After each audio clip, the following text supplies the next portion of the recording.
Hi, welcome back to another episode of Mission at Night. Here, we uncover the no bullshit stories from successful individuals and ignite your dream to success.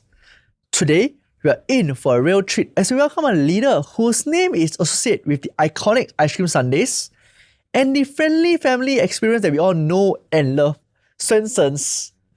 But behind that brand that has brought us so much joy to Singapore is a visionary with a fascinating story of resilience, reinvention, and passion for growth.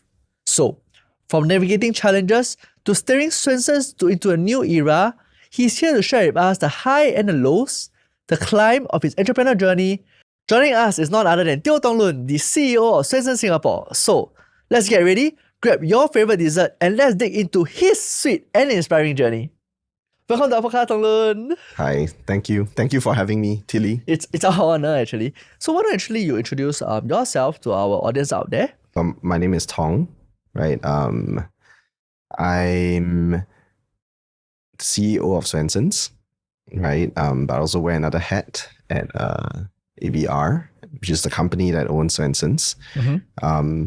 I'm the group business development director over there, right? So by and large, I'm part of this company that runs food and beverage companies in Singapore, right, and around Southeast Asia. Some of the brands you might be familiar with, as I said, Swensen's, Tip Top Curry Puff.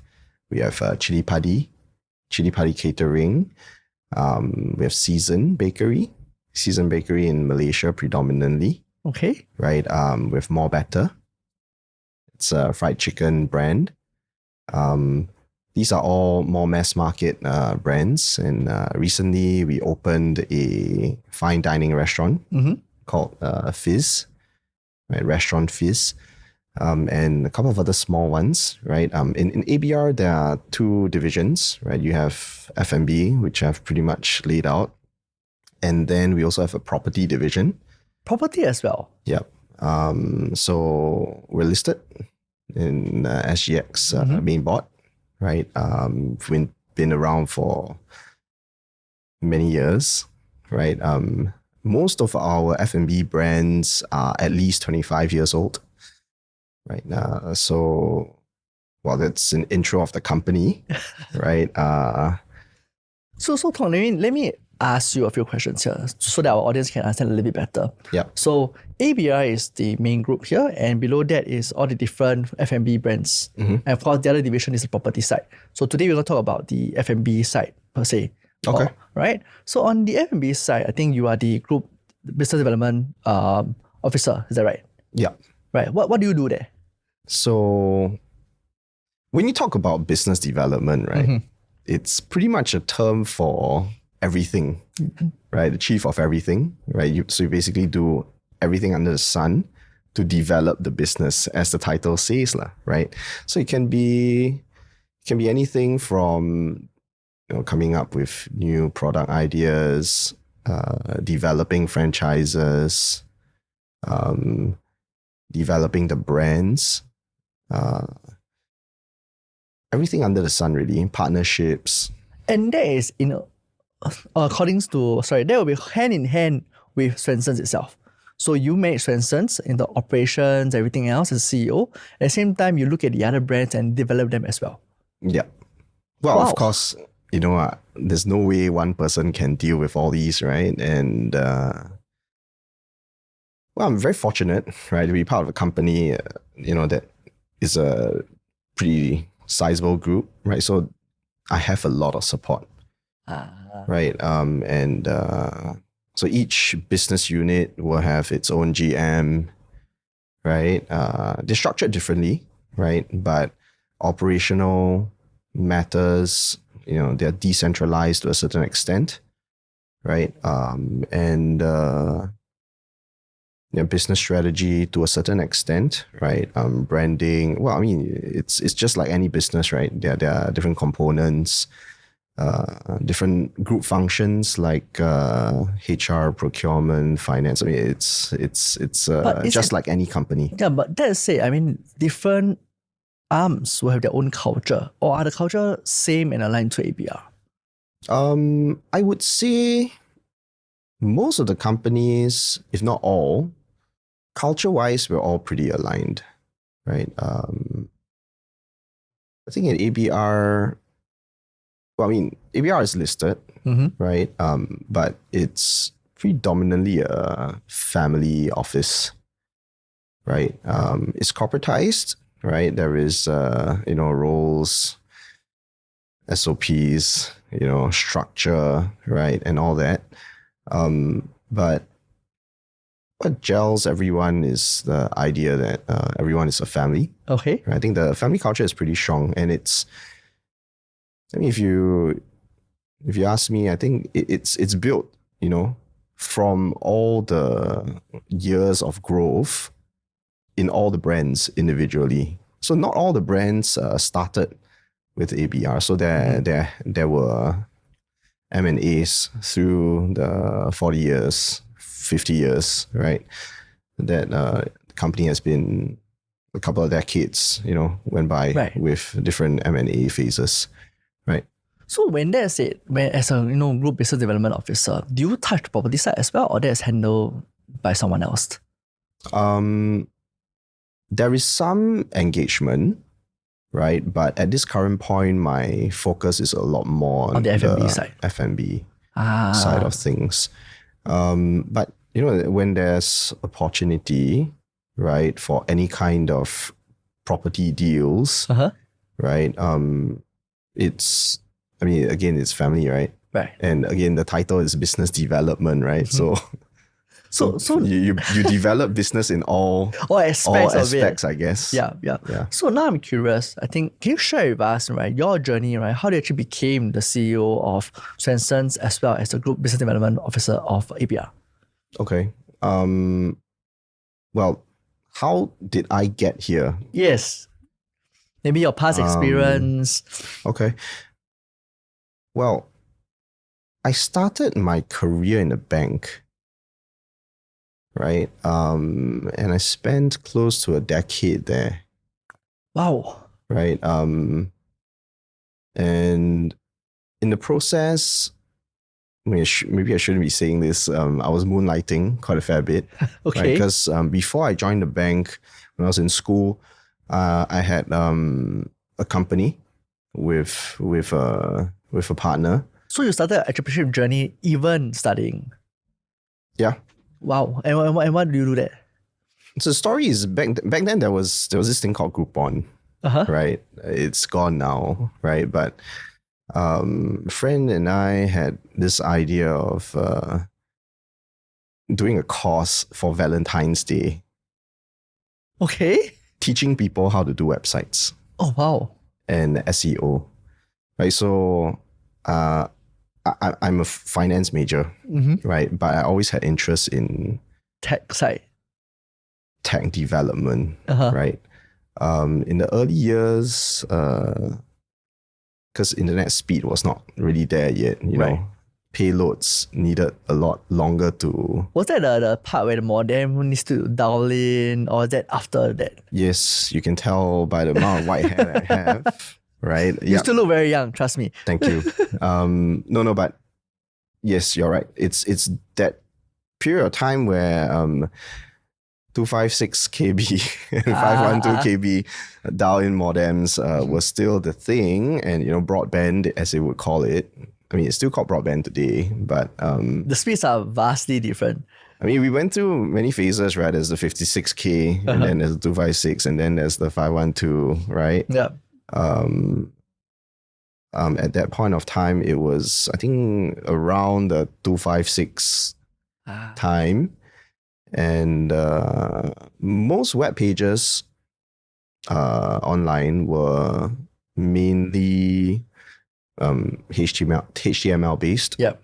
Right? There weren't that many content management systems back then. The main one back then was Magneto. Okay. And there were a few, but Magneto was like the one that was really in the market. Content management systems were gaining ground. And that was when WordPress came up. Right? It was a blogging, and blogging was a big thing, yes. right? So we were we were the first few who started using content management systems to develop websites. Right. And we thought, okay, since we're already doing it freelance, why not just do a course for fun, right? Mm-hmm. So it was not intended to make money. Not really, I mean, at that point, right? So we actually sold something like 2 packs because it was Valentine's Day deal. Yes. For I think $75 or something like that. So For how per long was the person is like course? $30-$40 For what? 4-hour course. 4 hour course. That's not So too the bad. claim that we did was, okay, you would spend 4 hours with us, and you would be able to, by the end of the 4 hours, have your own website and know how to SEO it. Oh wow. Right. So that was the sell. Yeah. Okay. Within, I think, the first half a day or first day, right, we sold like 400 to 500 tickets. Oh, that's a lot. How do you house that? So we're like, oh, that's great, but not that great because we haven't had anything sorted out, right? Yeah. We had a lesson plan and all, and we knew how to do it, right? But then the next question was how to teach people how to do it, Yes. right? And just to set things in context, right? At that point, you still needed to find rooms With computers. People had their laptops, Uh-huh. but it was still LAN cable. Yeah. Wi-Fi was not really a thing. Uh-huh. It was not a thing, lah. Okay. Yeah. And it was not too easy to. Okay, I mean, in the end, we still used Wi-Fi because it was really expensive to rent like the larger rooms with all the LAN and everything set up. So we actually operated out of a shop house. I remember we rented a shop house, and we did that in partnership with a bunch of people that you might be very familiar with, Mark and Matthew. Oh, okay. Right. Right. So there was an enterprise that actually did off with Mark and Matthew, and can't remember I think it's called Giants Learning Technologies. right. I think. Yeah. And then there's another partner, and we did a course lah. We tried to complete the 400 to 500, Uh-huh. and there is like a sad story and like a pretty okay story. Like the sad story is that I think me and my then partner Joseph, right? He still does SEO today, and he's like a pretty well-known SEO dude in Singapore, right? When we did that, I think we both netted around like 1K or 1.5K each. Right. Over 6 months, because you had like many classes to clear, and we only could do weekends, right? Was you at a full-time job as well? No, it was in school. Oh, sorry, in school. Okay. And then it just, okay, I mean, anyway, we cleared all the Backlog. every single and person. everyone. And that's the sad news. Like, we didn't really get much out of it. Okay, the good news was we had experience from it. And we had a bunch of people, like 10-20% of that 400-500 people, they came back to us and say, hey, why don't you do it for us? Excuse me. So we'll pay you 3,000, 4,000, and do a website for us lah. And so that was our first pool of customers lah. Right, and then that was the Moonlight part. But when you had, so I'm curious, when you had that business, what got you interested to go into the bank? Because I thought that was working not too bad, right? Because at the time, $3,000 per customer, right? With the pool of customer, you should be doing not too bad as well. Yeah. Why do you even bother pivoting into corporate? Well, I think main reason for me was my parents are very traditional, right? So I mean, most parents are during the time. Okay, I don't know about that, but I can speak for myself. My parents are pretty traditional, so you graduate, you get into a good bank. What are you trying to do? Why are you trying to take risk? And why are you giving up a career, right? That has a certain path, And I understood where they come were from. Yeah. Yeah, and maybe I was maybe a bit risk averse as well. Okay. And decision was to moonlight until everything was stable. I mean, business is obviously, you would know, business is not stable. Yeah. It's not always stable. It's not always going to be birds, bees, and butterflies and rainbows, You right? never have your highs and your lows. So it was. Well, I mean, again, there are many schools of thoughts, right? You can look at it from the perspective that, okay, if you're not all in, you'll never make it, Right. right? But you also can approach it a slightly different way. The way I approached it was, we needed to wait until it was mature enough for us to leave our jobs. So when was the point that you thought that actually this is it? I'll leave my job in the bank. About 7-8 years old. And what was that pull and push factor that got you out? Well, stability lah. I mean, it's you see, right? The thing about doing websites is, or business in general, is you only see the successes, right? And what you see is probably 1 to 5%. So what that means is, for every 100 websites you do, right, it translates, only one will survive. Yeah. Survive does not mean make a lot of money as well, right? So, it's not really, it's like a strange paradox, right? Because if you claim to do your websites well, the businesses that you support should do well also, right? Yes. Right? But it's also not always the only success factor is not only your website, right? Yeah. So it's very much dependent on whether the customer has like a good business plan or not. So, I mean, as you would imagine, like the first period of that business, it was just, okay, everything, we take everything you take. Then after that, you're more selective, right?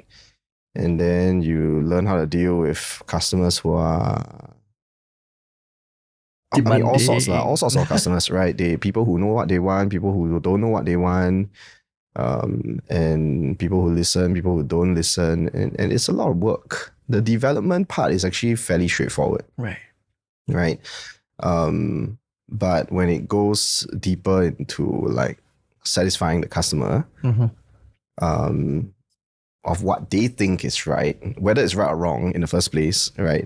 It's very difficult it's a very difficult balance, right? So if, like, for example, I would tell you, we've done close to 200 websites or 400 websites, right? And we know how each website within each industry would succeed or fail.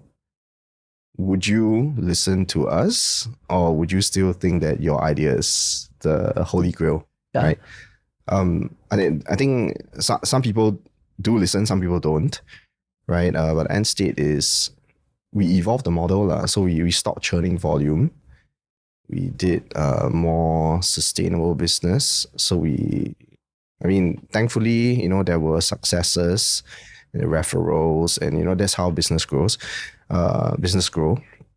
And we landed maybe a handful of like pretty substantial brick and mortar businesses that wanted to move into the online retail space. Right.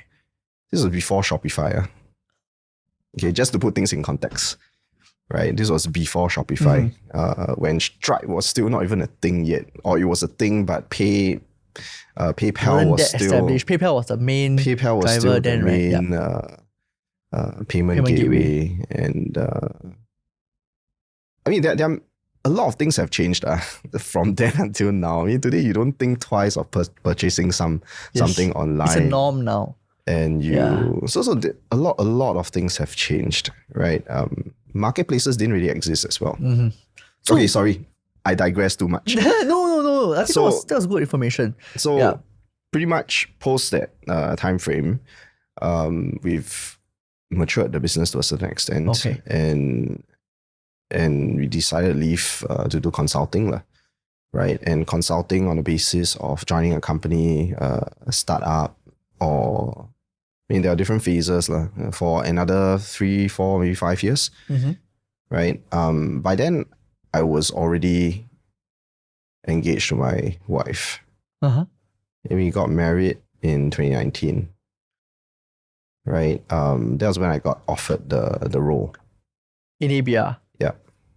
And what were you offered back then? Business development manager. So you came as a manager. Right. And I can't remember now, but it could have been. I can't remember now, but it could have been a business development A role back then. a role, but so it was mainly to do work around business development, right? I'm sorry, it's just one of the terms, right, that you use loosely to say, you know, you're kind of looking at everything. Yeah, you cover every single. And I think one of the key focuses when I first joined was looking at the brand and finding where the opportunities are, right? And I think what was very clear was in 2019, and that was in 2019, Mm-hmm. the brands were all matured, right? So they were all in a stage where they were at a certain matured level. Every brand has a brand cycle, Yes. right? So it was at a matured state.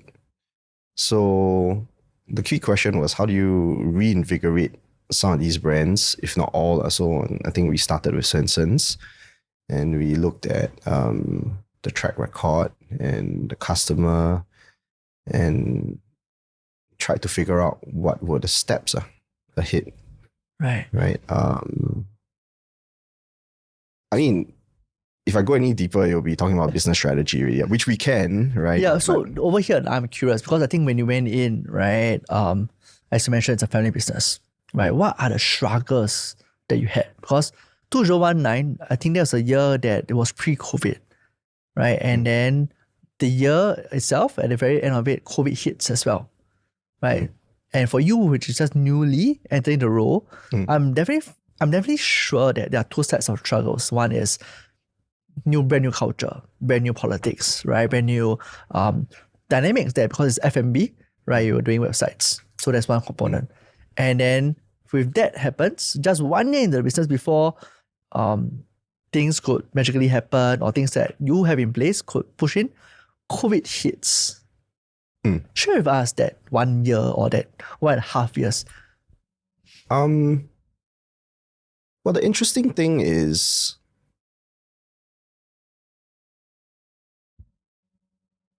I'm trying to collect my thoughts on how to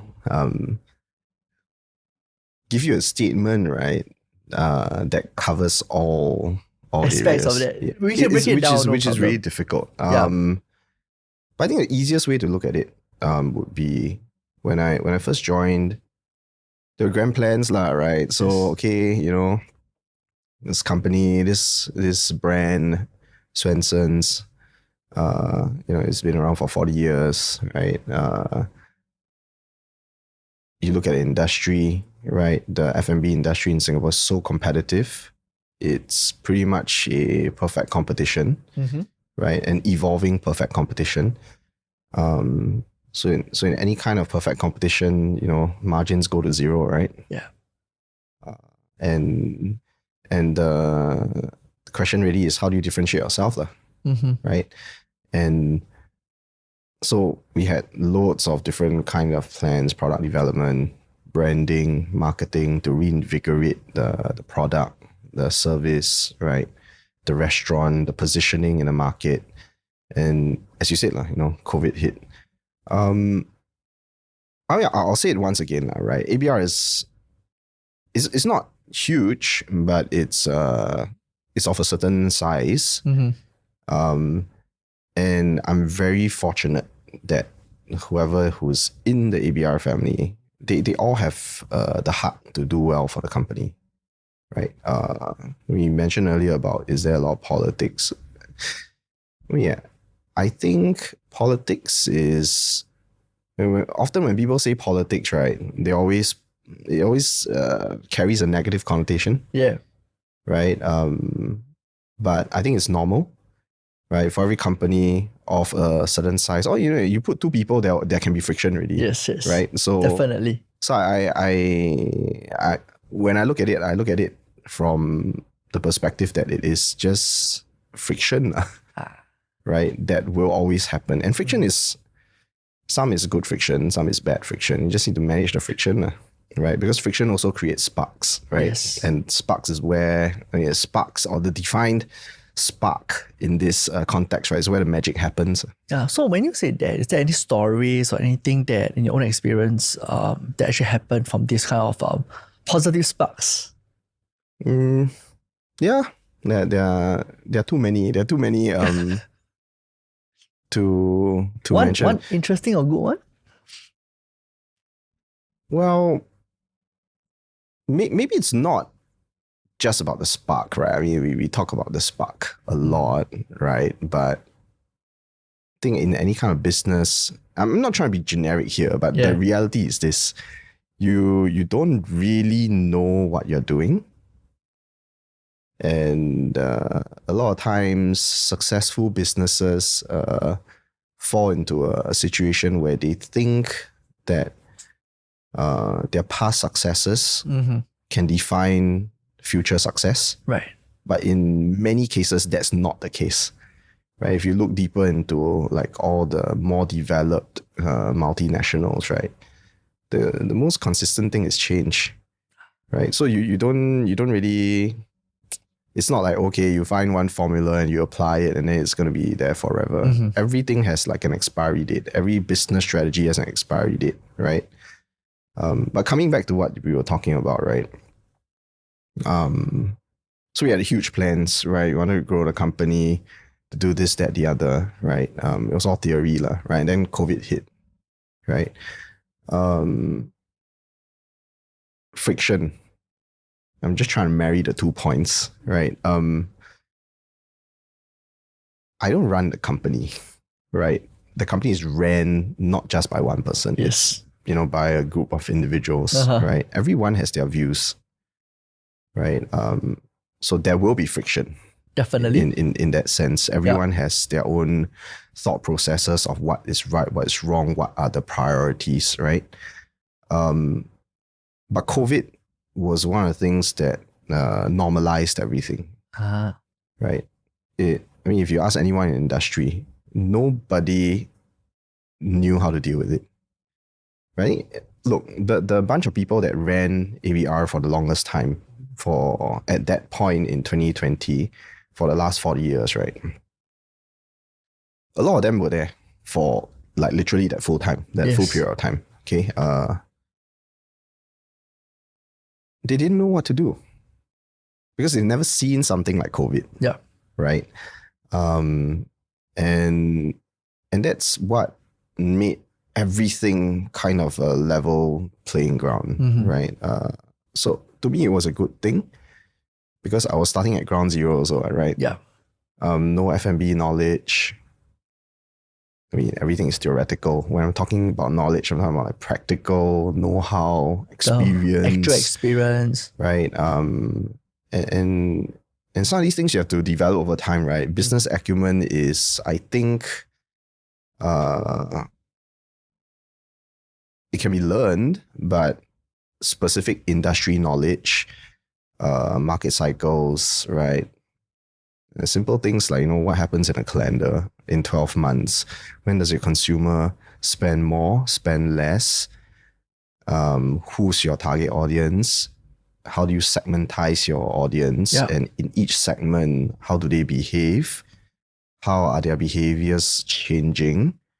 Right? It takes time to learn all these things. And after you've learned it, most of the time you get slapped in the face because, it's not going to ever be the same, right? Yes. So then you need to be very sensitive to what are the changes. And a lot of times it's a guessing game, right? So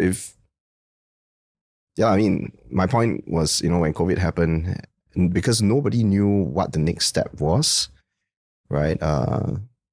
Every kind of crisis management situation, right? That doesn't apply. I mean, to a certain previous extent, knowledge, yeah. Previous knowledge, right? Of what they think is right, what would potentially happen, it's not really relevant anymore. Yeah. So then you have a clean slate lah. Right? So it was good for me because then I was able to present, or rather, we were able to move in a certain direction, right, and be open to try things out, right? Because I mean, you just think about it from the perspective that if you are successful for a longer period of time, you will be limited or bound by what you think is going to be successful. Yep. Right. A lot of people don't want to admit this, right? But it happens to everybody, right? Because we're human, right? It's only natural. Every human is, we're creatures of habit, right? So if you're comfortable with something, you think that something works, you don't want to change, right? So I mean, it's just a very, it's a very it's a natural human thing. Yes, Right. it is. So yeah, COVID hit. We were able to do fun stuff. I'll give you an example. Okay, you're now talking about concepts, right? Earthquake. Earthquake is That's something. Swensen's giant earthquake, yeah. Swensen's earthquake, right? I love that earthquake, by the way. It's like a... It's a sundae. Yeah. It's a mega sundae where you have 8 scoops of ice cream that you choose and you have toppings that you can choose also. Yes. Right? Up until COVID, nobody would think that you would have it at home. That's true. Okay. But when COVID hit, we had to really think of, how are we going to move ice cream? Sure, there are pints. Yeah. Okay, there are pints, but it's not quite the same as having the ability to choose a number of flavors, 8 different flavors where you have variety. So you have customizability. You can choose your toppings as well. And you have it done in a seating. Otherwise, you would need to go and buy 8 pints and have enough space in your freezer. And you can finish all 8 pints in one shot. If not, Which usually doesn't happen, right? So you have a 3-ounce scoop, 8 3-ounce scoops. In one seating, a couple of people can share and finish it, right? How do you do it at home? Yes. Right? So that was what we were trying to figure out, because we knew that earthquake was a thing, right? And so we tried to kill many birds with one stone, right? So we're thinking of how do we develop branding further? How do we push the product development? And most importantly, how do we get the product to the customer? Yeah. Right? So that's when we came up with Earthquake in a Box. Yes, thankful for that, because I grew up eating Earthquake, right? And in fact, when that came out, right, my family was like, oh yes, let's have Earthquake now. It's like, oh yay, for once, because COVID was bad. We were all stuck in, we were looking for ice cream. Yeah. And you're absolutely right? Because we wanted 8 different scoops, we have to get it in pints. Right? So when that happened, I'm curious because I see that in the last 5 to even 10 years, Swensen has a lot of innovation. Yeah. Right? And I think that it's something that's very important in Swensen nowadays, because you did mention that it's a very traditional management previously, and now when we see the whole change of all these new innovative things like the nuggets, the ice cream drumsticks and all, how important is innovation to Swensen's? Very, very. But I would not say that, because the way you're asking the question makes it sound like I'm the one that invoked change. Makes it sounds like, right? but okay, it's not. It's the whole ABR family. It's not. Because change is in the DNA of ABR, right? It's like the business philosophy, right, is sustainability. You want to develop a business that, first drives value, second is sustainable, right? Look, you don't run a company or restaurant chain for 40 years, right? With just the same food over and over again. You can't do that. So innovation and appetite for change and all that is already part of the culture, right? And in all business strategies, you do 20 things and you get 5 things right. It could be the case that we've been doing, 15 things wrong for a longer period of time. But the problem is you don't know when, right? So when you set out to do 20 things, you might do 15 things wrong first and give up the 5. Right. So there is the element of luck, there is the element of chance, right? But I would say, coming back to the point, the innovation has always been around, right? And it's part of how the team looks at things, right? Board all the way to mid-management, right? So it's not like there are old guards who are like, I'm happy where am I? It's not like that. It's, as I said earlier, it's more friction. Something that we mentioned earlier. Yes. Friction happens where you are resisting the new. Usually, it's a function of human nature more than, okay, I don't want to do this because for whatever reason, right? Well, I mean, if you look back into the history of Swensen's, and we're talking about a lot about Swensen's right now because it's probably the easiest to understand, right? And historically, it has the most change, right? It started as an ice cream parlor. Do you know that Swensen's Singapore is the only Swensen's brand, right, that has a restaurant arm and that has also food. Everywhere else in the world, Swensen's is ice cream parlors only. Oh, really? I didn't know that. Wow. So that in itself, it's innovation all the way from the beginning. So it's a franchise, right? And the original shop was in San Francisco, right? That shop still exists right there. But when it came to Singapore, we redeveloped it, right? And instead of just parlor, it started from fish and chips. And then, it was American diner style because it was from San Fran, right? And then along the way, it progressed, right? It's a huge, the history is very illustrious. I mean, there are many transition points, right? We were the first few brands that brought Ang Moh ice cream to Singapore, right? Back in the 80s, 90s. Right. It became a household name for many of us. Now it's a household name. Now people don't feel like, okay, now I don't know whether this is sensitive or not, right? But 80s, 90s, the US was, something from the US is new, right? So if you ask any individual today versus back in the 80s, 90s, right?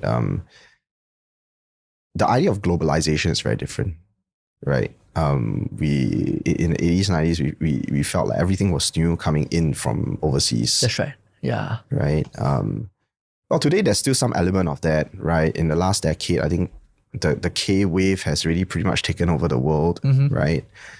Before the K wave, it was the J wave. Yes. Right. The T wave. And then right, the J wave now. Yeah. wave. There are multiple phases, right? Yes.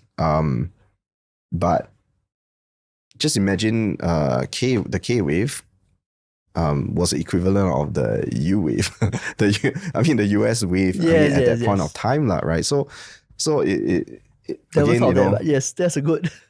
I mean, if you look at things, in context, It's restaurants from the US diners, right? Burgers, fries, ice cream, milkshakes, right? It was the in thing there because we were watching movies. I'm trying to find the equivalent. It was the gochujang and the Korean barbecue of that period, right?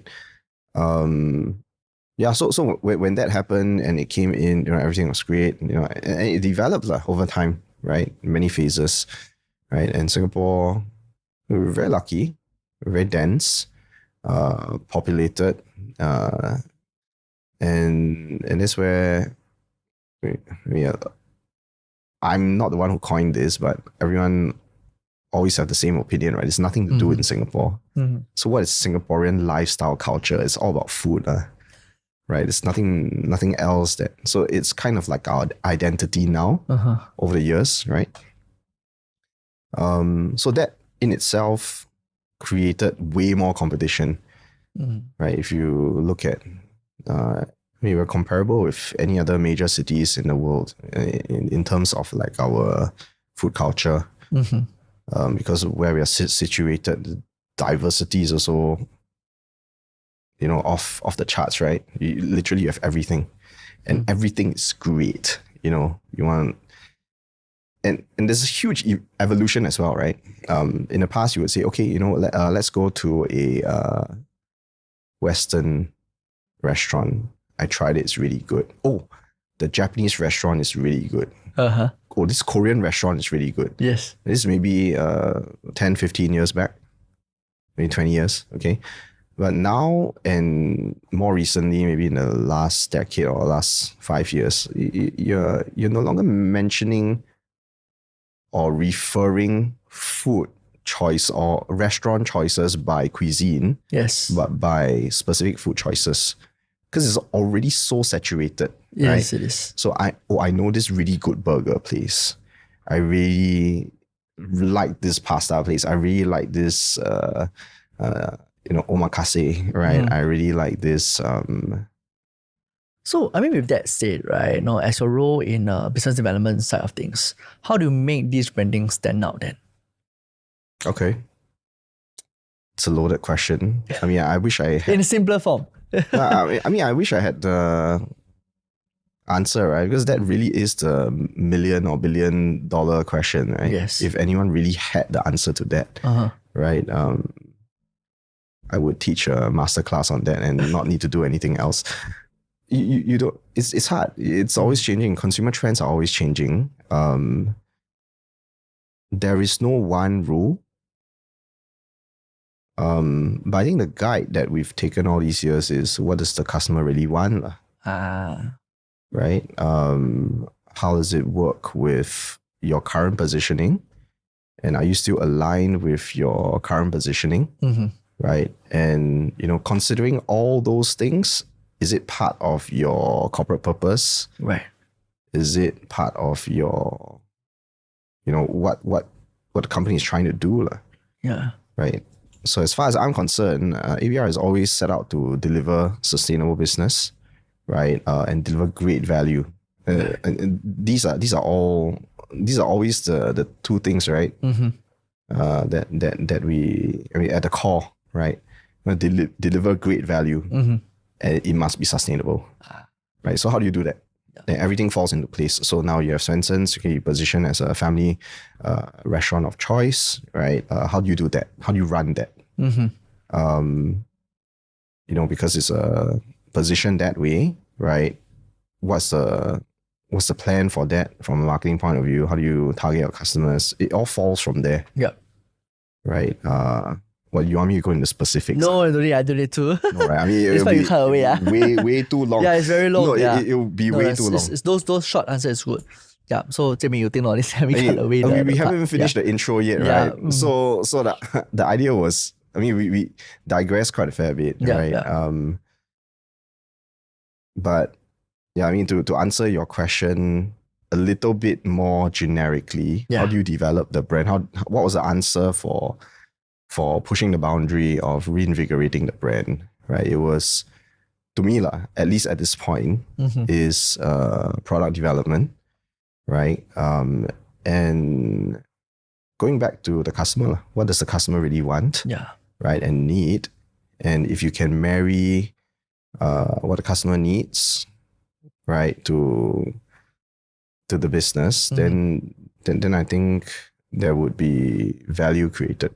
Right. So a little tips for you guys out there, right, who are curious. This is very, very powerful tip. I mean, for every single business, we do hope that matches, because for most entrepreneurs out there, what we are looking out for is, we have an idea and we will just push it out. We tend to usually forget that there's a consumer that we're looking out for, but that's awesome, right? So a little tip out there for you guys, so that when any ideas that you guys push out, you guys need to know that who your target audience are and then how they want to roll that out. So that said, back to you, Tong Loong, I want to pull you out of the business. All right, I want to talk about you yourself as an individual. Okay. So first thing first, right? Wearing the two hats or many hats for the extent of business development, how do you deal with that pressure? Pressure How do as you in cope? stress. Yeah, the stress. How do you cope?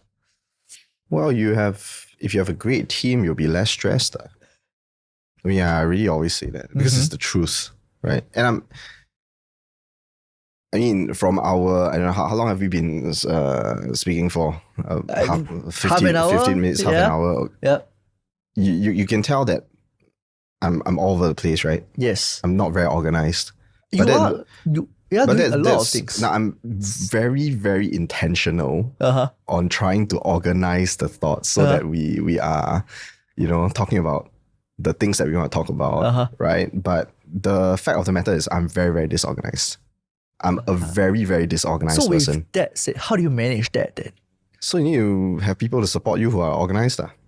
So for the people Right. who, so I mean that's a very good point. That's a very fair point. So the things that you did mention that you need to have a team to support you, and you want a team to have organize you. That is very organized because you are disorganized. That's it. What other qualities, right, do you look in when you hire someone? Well, it depends, right? It really depends. Any key qualities that or maybe any red flags that you say, no, this is a person that I don't want it to be inside the ABR family? Well, I don't usually follow any approach and stick to the approach very strictly because I think a lot of times in a context of managing human resource, right? Yes. It's always matching three things, right? What does the individual want? What the company needs from the individual? And does all those things happen in the same period of time? Right? I think these three things are most of the time, I mean, the way I see it, right? At the very least. If these three things are kind of aligned, then there usually isn't a problem. I think if you go deeper into any research or listen to podcasts or talk to all the HR practitioners or CEOs or all the leaders, right? They'll tell you that especially those that have been in hiring position for a longer period of time, what they'll usually tell you is a skill set is only a small percentage. It's the attitude, right? Is the reliability. It's how your values align. Are they aligned with the company's values, right? Because some of these things can't change, right? But most things can, right? And especially in a very dynamic industry where everything changes, right? Almost like on a weekly or two bi-weekly cycle or monthly cycle. But your experience, again, it goes back to what I mentioned earlier, right? If you did well previously, it gives you an indication, but it's no confirmation that you're gonna do well later on. Yeah. Based off that whatever knowledge that you've amassed in your experience. So attitude is important. I think the most important for me. Yeah. So with that said, I think I'm sorry to put this back to Swensen's, but I understand that Swensen's they do hire special needs, right? Okay. And you guys has a very interesting culture. So if you look at past media reports and all, you guys are very inclusive of these people. And I thought that is a very interesting thing. And I thought I want to hear your thoughts on it, that why does Swensen does it, right? And some of the challenges that you have, because I think it's important for people out there to understand, because in this fast-paced elite world, in a sense, right, that actually these people needs to be included as well, right? And in fact, what Swensen did was awesome. Okay. So inclusive hiring or DEI principles have been in the recent years pretty hot topics, right? Yes. Because everyone's talking about sustainability, right? How you impacting your environment, your community, and all that. So recently it's been like hot topics, right? The way we look at it in ABR is there's just new framing, right? Because we've been doing it all the way, right? Yes. From the very beginning, right? And you can call it whatever you want. Maybe 10 years later, you call it a different thing. Today is inclusive hiring. 10 years later, it might be something else, right? But I think at the heart of this entire inclusive hiring movement, right? I mean, now it's great that there's awareness, don't get me wrong. Right? I think that it's great that people are talking about it, people are trying to do more. But for us, it is kind of like, because we it's a family culture, right? Yes. So it's just like, what do we always say? If you don't have choice when it comes to family, right? You don't choose your family. Yeah. And you learn how to deal with it, right? And in a family context, when you're blood related, you just have to compromise, Yes. right? You have to find ways around it for sure. Right? Yeah. And that's like, you talk about family and inclusiveness is like, it's like marrying words, right? Yeah. So, well, we believe that, I mean, we have this saying, right, in ABR, right, and more specifically, more relevant to Swensen's, because we are positioned as the family restaurant of choice, right? So we say that if you want your staff to treat and host your customers like family, right? This is a family restaurant, Yes. right? You first need to treat your staff like family, right? And so from the entire hierarchy, right, it should flow down, right? Yes. Everyone feels like, their family. And what does that mean? We keep using the word family, but what does that mean? Yes. There's compromise, right? You accept people for who they are. You provide opportunities, right, for everybody, right? And you understand to a deeper level, right? What's each individual's needs, right? Just like how you would treat your family, your son, your daughter, your mother, you think beyond just the scope of work, right?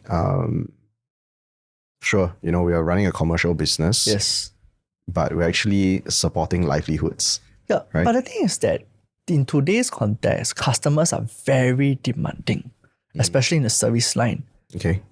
Right. And when you have people who are a little bit slower, or people who couldn't hear that well or understand that well, you tend to have complaints.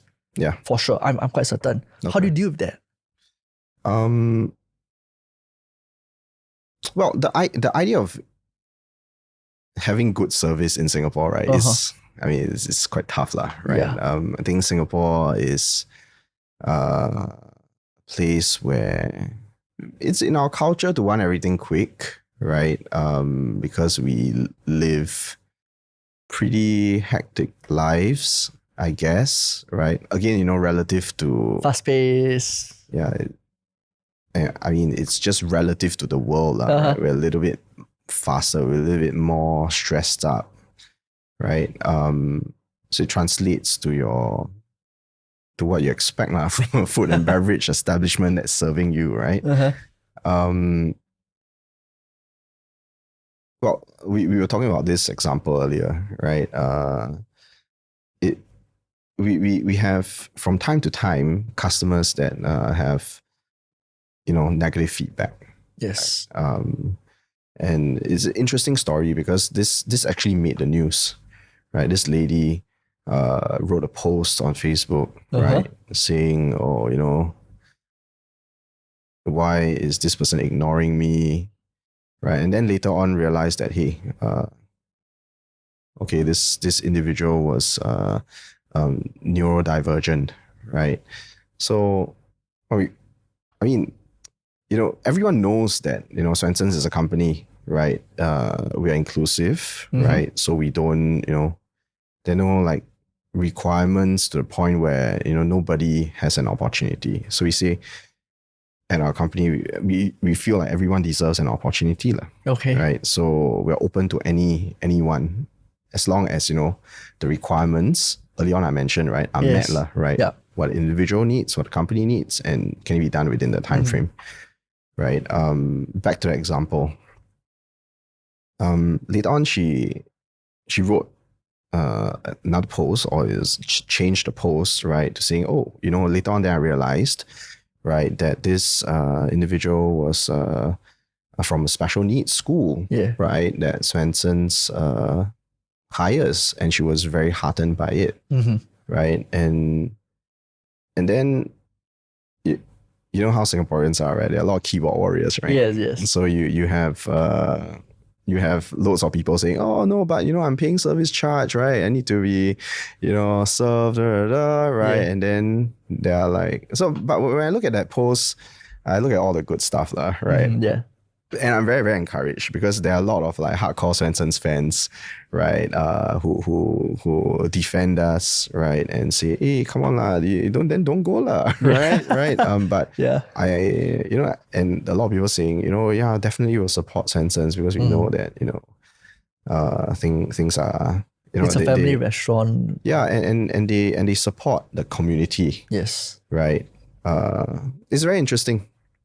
Right, that article, or that Facebook post got caught by news, and then the news, CNA came and they did an interview, and then they asked, it might have been CNA, it might have been another interview, but I remember being asked,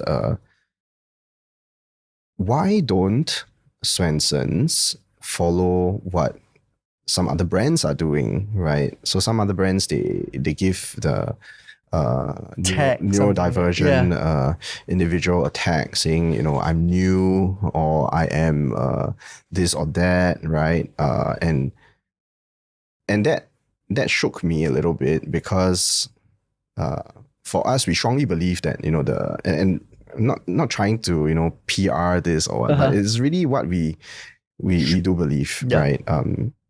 It's not just for neurodivergent individuals, right? We hire everybody, right?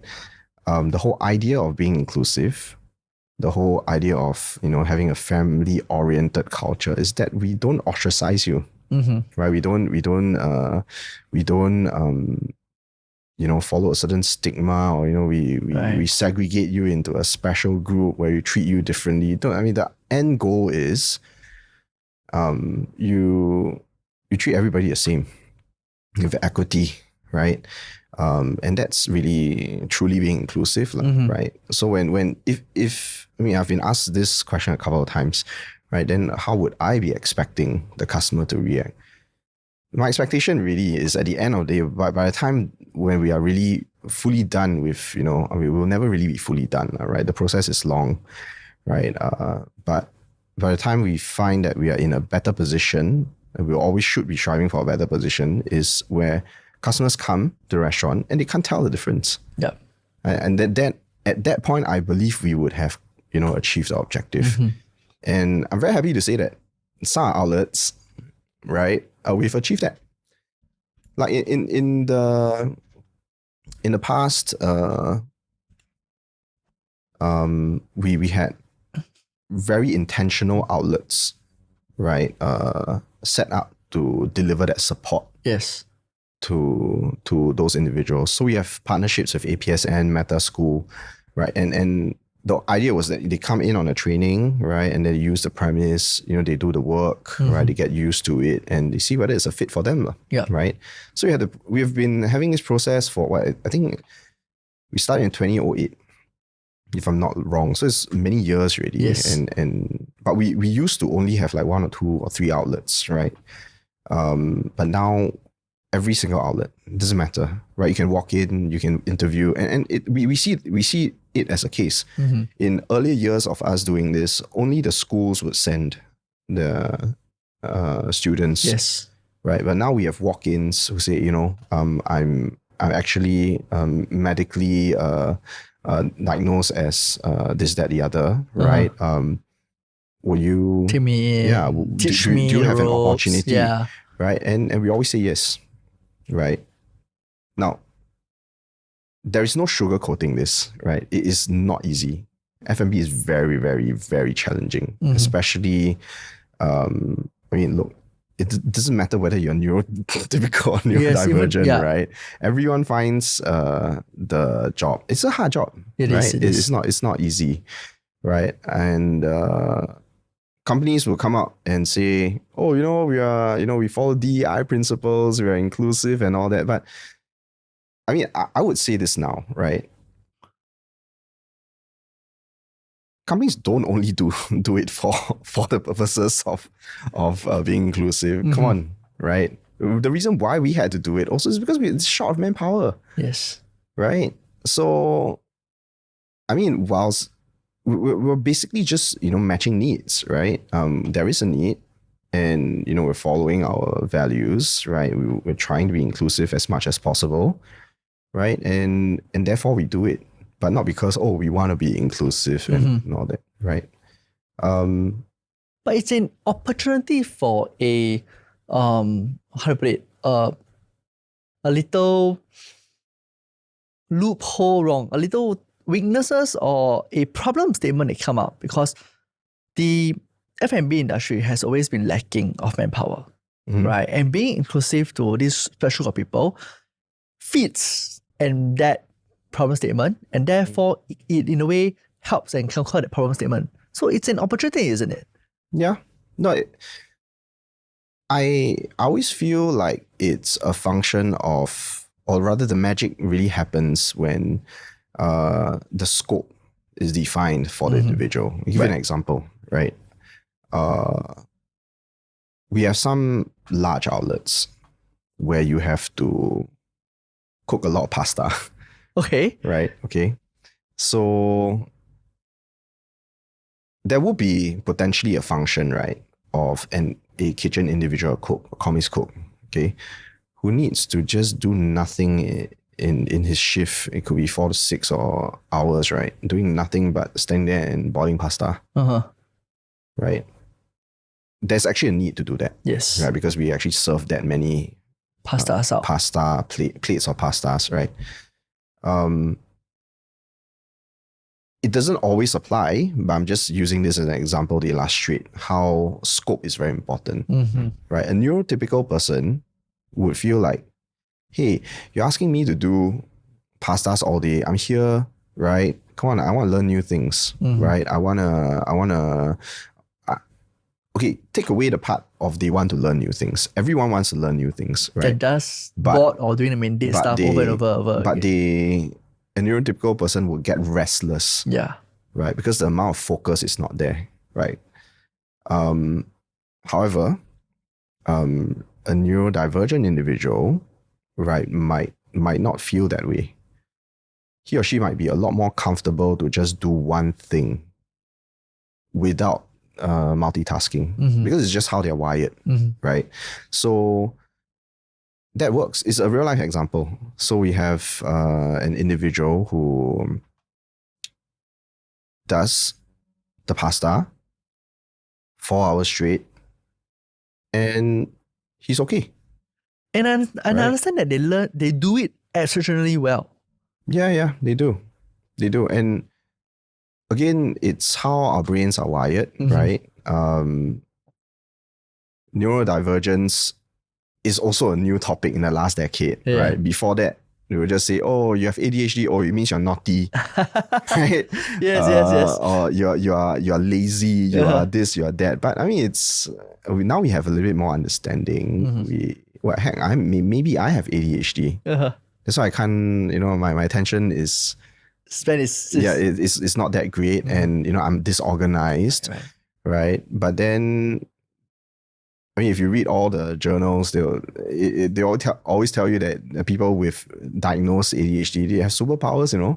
They can think maybe like 1,000 times faster than neurotypical individuals. Yes. I don't know. I mean, these are some things, right? Some of the reports out there. Yeah. So you but then if from a very young stage they're told that they cannot, they are lazy, they are this, they are that. Then you are geared that way, and that's the part that you hate too. Yeah, and that's such a waste, right? And then the individual is not allowed the full potential. Right. But coming back to the example, right, I think it's worth mentioning that any company out there who's trying to do inclusive hiring, whatever it is, in this context, in this example, we're talking about neurodivergent individuals. a lot of times at the beginning, right, if you don't scope everything well, right, it's not a +1, it's a -1 Yes. or minus 0.5. Yeah. Because you need someone to babysit, you need someone to guide, right, and all that. But if you get the fit right, it can be a +2, right? And that's what actually really changes the whole culture. Because building on that example, right, the observations usually is like that. If that individual, right, he can stand there and do 4 hours of pasta boiling, right, the team appreciates him a lot more, Yes. right? And then he's being treated with respect and dignity, and that's what truly matters. And he became a subject matter expert for that as well. Yes, exactly. So it's, I mean, things really works when you can get the entire team to really understand each other and work together, right? Because if you can create a situation where the sum of all the individual parts is greater, right, or the sum is greater than all its individual parts added together, right? Then it's basically value creation, right? Yes. Yeah. So on that same human factor, right, and I want to touch on a little bit on what you mentioned way earlier, right, which is on networking, right? So just now, Tong actually did mention that, he talked about doing out his business for the course, and then he met people like Matthew and Mark. So in case you guys don't know, Matthew and Mark are business partners of mine. They are mentors of mine, right? They are in fact my water polo seniors. They have known them since I was 13 years old, right? And along my own career, right, they have touched many parts of mine and built me to where I am today as well. So back to you, Tong, networking, right? Because I'm hearing a bit of things at the start of your career on that networking does helps you, right? Maybe you want to hear it directly from yourself, right? Is networking important, right? Is there a way to network, or are you, I don't know, choosy in certain networking sessions? I'm unsure. I don't know whether you can tell I'm an introvert. You can, I do. You can tell? Yes, I do. Sometimes people get it wrong, right? They think that I'm an extrovert.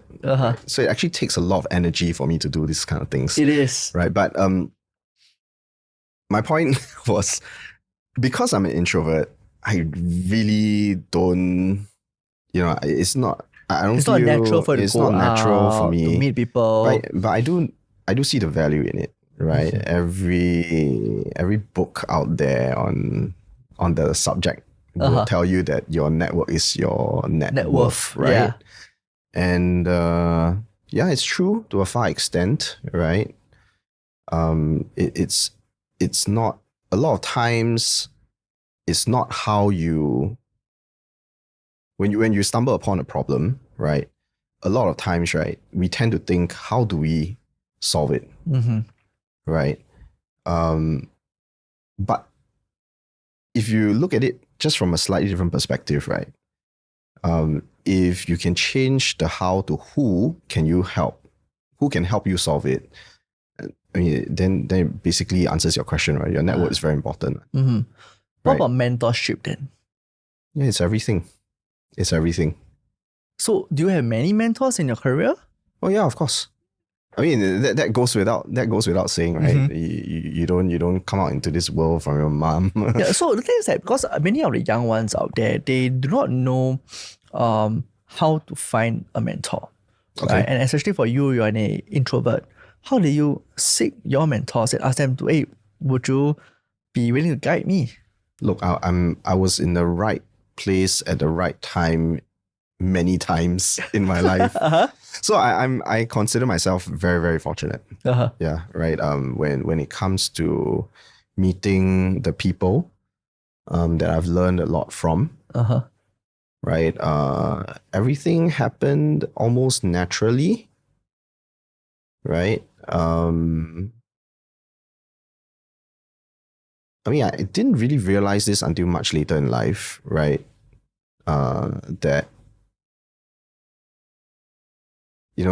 whatever that you do at whatever point of your life, right, it is always built for something else, right? Later on, right?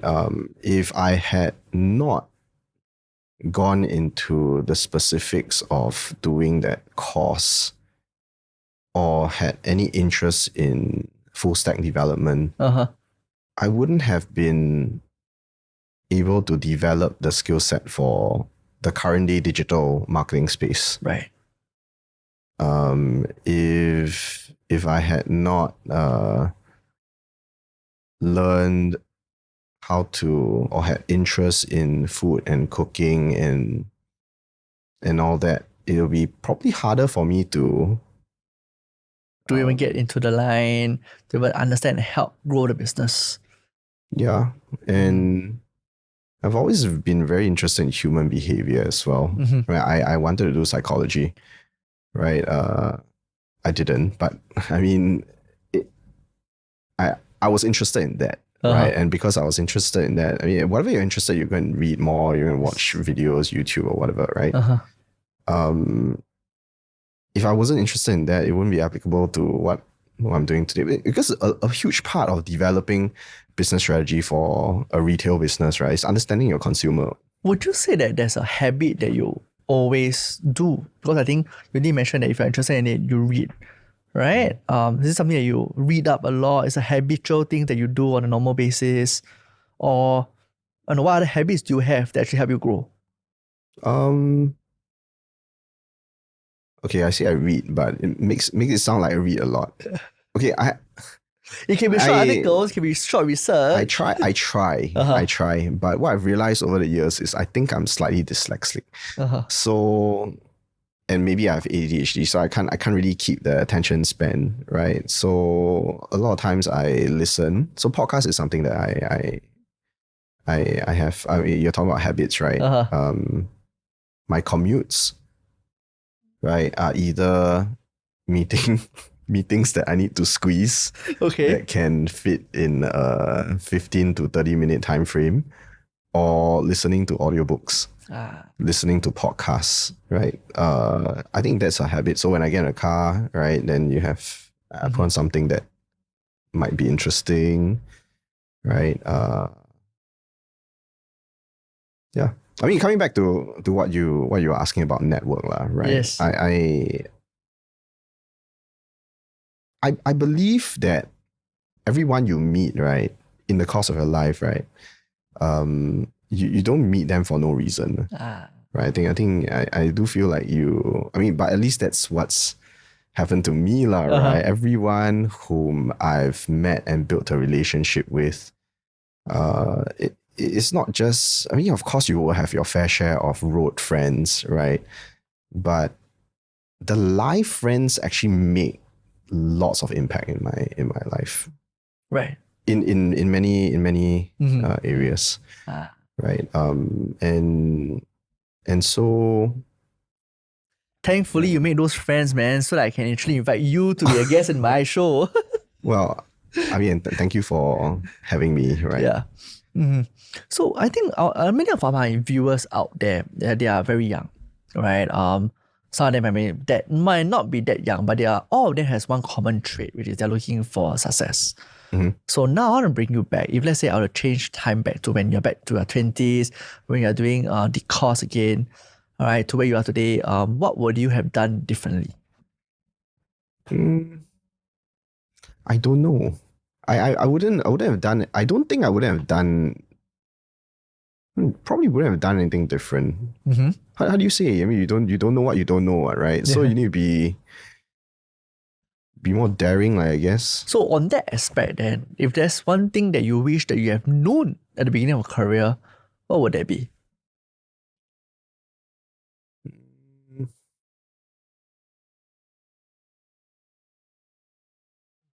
Well, there's a whole lot. I mean, how do I tell you? I mean, like obviously the key feels maybe. The key things that I feel I would have been better off if I had known.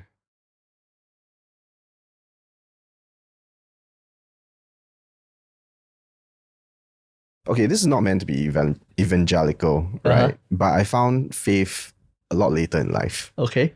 Right. So for me, when in the recent years of my life, right, post finding my faith, I'm Christian, right?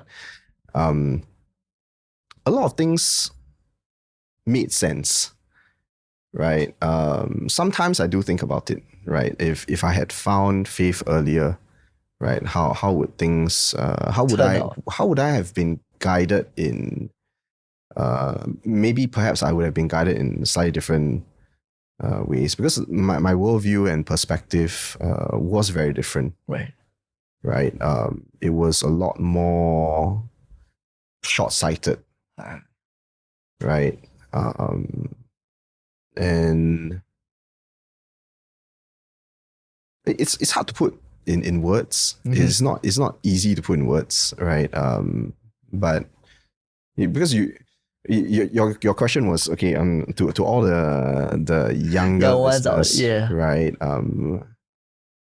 Who's trying to figure out how they're going to make an impact in life and all that, right? It is a loaded question, you know, and yeah, I think if there's any advice, I mean, I don't even know whether I'm qualified to give any advice. You definitely is. No, I don't think so, right? I personally don't think so, right? So on that aspect, then I'm curious, what does success mean to you then? What does success mean to me? Family. Family. That one is very, very clear. There's a very clear North Star. Right? You, right, at the heart of it, right? You make sure that you love your family, right? Again, I'm very fortunate, right? Beautiful wife, 3 beautiful kids, right? We have our challenges, but I can't wait to, continue to build the experience and life experience with them. And that gives me the most joy. Right? What does success mean? Another loaded question, right? I don't know, right? I think making sure that you can answer to your family, you can, you support them. You find your worth on that aspect. That's what you're looking at. Is that right? Yeah. I see. So before we end the whole show here, right, there's always a question that will ask my guests here, which is, if there's one word that you would give to all inspiring young entrepreneurs out there, what would that word be and why? Does it have to be one word, or can it it's be up to you. It can be a phrase. Yeah. A word would be good, but if it need to translate it to be a phrase, then yeah, why not?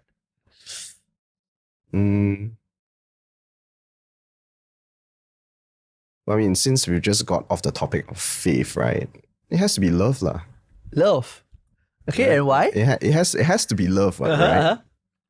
Because without love, right? And I'm again, at risk of, making this a bit of a preach, right? But it's love of what? It's a love of everything that you do. It's love of family. What's that love of? It's everything. It's love. I mean, I would have to say this: love for your family is definitely important. You have to have love for God, right? And love binds everything, because you're gonna go through loads of challenges in your life, right? And this is the only one thing, right, that will get you through most things, right? In every context, actually. I mean, in your personal life, you're talking about family, right? In work, right? Those are your work family as well. You do love your work family. I mean, like over the years, right? I've also been fortunate to be in different corporate groups, right? So I've worked in teams, led teams, been part of teams that I love working for, right? They all have very strong love for each other, right? And that's where, compromise happens, understanding, empathy, right? It all starts from love. I mean, because if you don't, first you need to like the person first, right? And then, when your relationship develops, then you love the person, then you right? have a positive sparks, that's what you mentioned at the beginning. Yeah. I mean, that's a really good way to tie it back. So, well, I don't know. I think that's the to me that's the best kind of this is probably the one word that truly matters lah. Right. So as we end our show, my very last question to you is I'll put your focus into this camera over here, right? Any last piece of advice, anything that you want to tell anyone, any young entrepreneurs out there? Young entrepreneurs. Yeah. Or anyone who is hoping to succeed? Well, like I said, I don't think I'm qualified to give any advice, but if you are watching this and you're trying to figure out what your next step is, just remember, think a bit less, do a bit more, right? And do it in a way that doesn't kill you, and what doesn't kill you makes you stronger. Thank you very much, Tong Loong. And that's all the time we have today, right? In fact, I think Thank you. Thank you very much. And this whole podcast, I hope you guys have gotten a bit of lessons that Tong actually gave out. And in fact, the last word was the one that actually got me a little bit, intrigued, a bit more hype up, right? Was love. I think many of our guests, they did mention different traits and word, but love was actually something that ties all of us back together. It's a very, very powerful word. Thank you very much for that. Thank you. Right? Thanks for having me. Well, I hope to see you guys again in our next episode. Hi guys, thank you for listening. If you like what you have just heard, follow us for more content like this.